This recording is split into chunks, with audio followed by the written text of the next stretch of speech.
Почти 2 недели каждое утро жители села Мирное под Акмесджитом начинается с очереди за водой.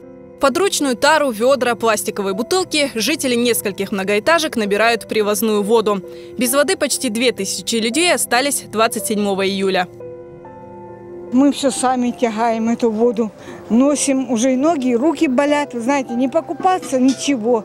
Иду к маме купаться, пока вода тоже, колодца нету воды тоже. Старенький человек, 80 лет уже, тоже таскаю эту воду, уже ноги и руки, все болят.